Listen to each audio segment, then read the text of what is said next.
Labdien visiem! Šodienas video būs par manu triecienu pistoli, kas man te bišķi saplīs. Tā ir Ķīnas kopija Makitai. Principā baigi iebildumi pret viņu nav. Viņa bija lēta ar visiem aķīšiem. Pirms 2 gadu laikam pirku bija 45 eiro.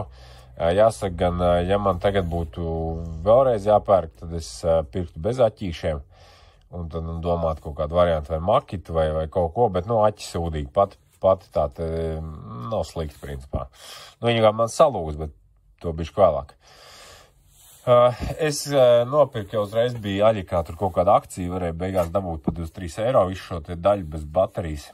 Jaunu tā kā visu to. Tāpēc, it kā pasūtība no otras puses beigi tā kā uznāca vēlme pastīties, ka šitai noticis. Atjaucot vaļā izrādījās, ka ir pārlūzus atsperi. Tāpēc man likās no sākuma, ka viņš tā kā švakāk bija palicis kā. Atspēra pārlūza un līdz ar to arī viss beidzās. Bet jāsaka, ka uz šīm te daļām, uz kurām, teiksim tā, attiec trieciens un vispārējais, es nemanu nekādu izdilumu. Tas ir ļoti īstenībā pozitīvi, ka priekš tās cenas, ko viņi tur maksā. Šajā gadījumā es viņu nopirku to bez bačām pa 23 eiro. Es teiktu, nekāda vaina, principā. Nekur nav redzams nekāds baigies izdilums, ka būtu mīksts metāls. Bet bija pārsteigums tas, ka, es tā skatos izjauc, tā atspēr beigi, domāju, droši vien pa 50 centiem nopirkt AliExpressā. Bet neko nevar nopirkt. Neviena detaļa atsevišķi viņa nepārdodas. Dīvaini. Kā dīvaini? Nav jau dīvaini. Viņi tik lēti nosacīt, ka pa 23 eiro var dabūt, kādu tur jāiek tur detaļas kaut kāds pirkt. Man vienkārši tā uznāca tāda vēlme. Vēlme pastīties, kas ir noticis un tā. Vienīgais, ko nopirkt, ir šis te gala kvadrāts. Tur nāk vēl tādas versijas, kur var uzlikt caurais vidus, kur bitu reiz ielikt. Tādu var nopirkt, vispārējais gan nav nopērkams. Bet jāsaka tā, ka viņi no sākuma nespatīs, kā viņi jaucās ārā, bet sanāk tā, ka šī te daļa parādīšu viņam vienkārši, ka tā atspēr iekšā, viņi tiek saspiest maksimāli, piemēram, krūspīlēs, un te ir 2 lodītes, kuras notur vietā visu to pasākumu, tad viņas izkrat ārā un tad var izjaukt. Bet cepuru nost jāsaka, nekāda izdiluma nekur nav. Bet man uzreiz ienāca tāda interesanta ideja prātā. Tā kā šī ir Makitas kopija, tad es domāju, varbūt to atspēru var dabūt no Makitas. Un kā tad? Makitas rezerves daļa, atspēra, maksāja pārsteidzoši lēti, €60. Pasūtīja. Es domāju, ka pēc, vismaz diametra ziņā viss kārtībā, es domāju, ka pārējās dimensijas ķīnieši arī nav baigi, teiksim tā, izpaudušies kaut ko mainīt. Es domāju, ka viņi tur derēs pa pirmo vienkārši iekšā. Tā kā liksim visu un, jāsaka, būšu pa €60 atdzīvinājis. Kāpēc es nepērku oriģinālo Makitu? Tajā laikā, kad man šitāda bija, man nebija ne šitā te pārēja uz Parkside nekā. Un ja man jānopērk tas te triecienu pistoli no baterijas, baigā investīcija. Jo man viņa principā nevajag kā triecienu pistoli, es viņu vairāk kā skrūgriezi izmantoju, jo, piemēram, riteņus, vai es tad atvalku šitādu te vaļā, vai arī man vēl šitāda teleskopiski, tiem, kam ritīgi piekaltušies, nelaužties, ņem šitādu un uzmauc trubu.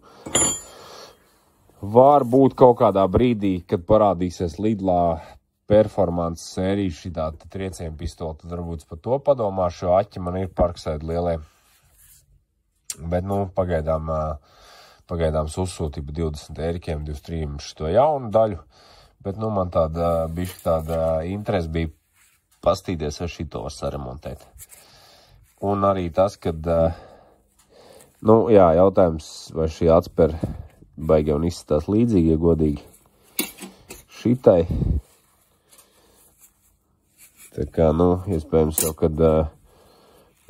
tā ir tāda lūstoša detaļa. Bet, to mēs redzēsim eksploatācijas laikā. Mēģināšu tagad kaut kā viņas krūspīlēs saspiest, lai var ielikt tās lodītes atpakaļ, un tad skatīsimies. Nu, ko montāžu ļoti vienkārši. Jāatrod ir kaut kas, ar ko tā kā, nu, šitā pusē vienkārši pret viens krustpilžu žokli, otrā pusē jāatrod ir kaut kas tāds te cilindrisks, kuram tukšs vidus, nu, lai var iebīdīt, tur tā lodīt nāk iekšā jāiemet. Jau viss tas mehānisms, viņš turās kopā uz lodīti, tā kā tā lodīti nobloķē to izjaukšanos. Un tā viņš jāsaspiež, jāsamet lodītes. Es nezinu, kas tāds, es vienmēr cenšos paturēt tādas cilindriskas un precīzas detaļas. Kādreiz šādās lietās visur noder. Nu, tad lūk, parādīšu būt. Nu jā, tu var redzēt, tur ir tāds interesants tas princips, kad tā lodīte tur paliek iekšpusē, iekrīt, un ka viņi izkrist var tikai tad, kad atspere ir pilnībā saspiest. Palaidīšu stultu vaļā. Varēs ļoti labi redzēt. Tā, lūk, viņš izjaucās. Manā gadījumā bija šāda detaļa. Godīgi sakot, neatceros no kādas uzpariktas, bet lūk, un šīs lodītes viņi notur vietā. Tā kā viss ir kārtībā. Jāsasmērē kārtīgi. Arī, man liekas, ka es viņu tikko nopērkot, es pārsmērēju, jo, nu, ķīnieši, protams, bija pataupījuši bišķi smēru, bet principā, jāsaka, tā nokrāsa ir ļoti, ļoti līdzīga tie oriģinālie, kas bija iekšā, tie ķīnieši, tā kā nav jau arī kāds brīnums, uz blakus konvieru viņi tiek ražotas tās atspers. Nu, ko sataisīts ir, jāsaka, gan, kamēr es grozīju viņu uz otru pusi, krustpilēs bija tā otra lodīta izkritus, tāpēc droši vien prātīgāk ir izmantot veco labo metodu, kad tur uzspiež kaut kādu ziedi un tā lodīta tur pielīp labāk, jo, nu, tagad nācās otrais spiest un labi jau, ka tā lodīta vēl neizkrita kaut kur bedrē bez mazvai. Bet izdarīts ir, viss darbojās. Protams, varam spriedulēt par to, vai ir jēga un tā tālāk, bet es teikšu tā, pat ja pasūtu pa 23 eiro šo te jaunu, es jau nevaru garantēt, ka viņi nesplīsīs. Man tāds pēr tur, tāpēc, nu, tas ieguldījās laiks pastoties internetā, ka šādu var nopirkt, un es teikšu tā, es viņu pasūtīju jaunu, nu, arī tāpēc, ka tur gājas beigām tā akcija, tur ķīniešiem, bet principāli, nu, ir jau tāpat starpība, vai 23 eiro, kā šeit bija, vai eiro 60. Nu, tāpat ir. Jo, jāsaka, es patīkam pārsteigts, bija iekšpusē izdilums uz tām triecienu daļām, nebija praktiski nekāds. Tā kā, nu, nemaz tik slikti nav. Labi, paldies, kas noskatījās šo mazo video. Parādīšu arī to detaļas numuri, un kādam konkrēti interesē. Tā kā tā.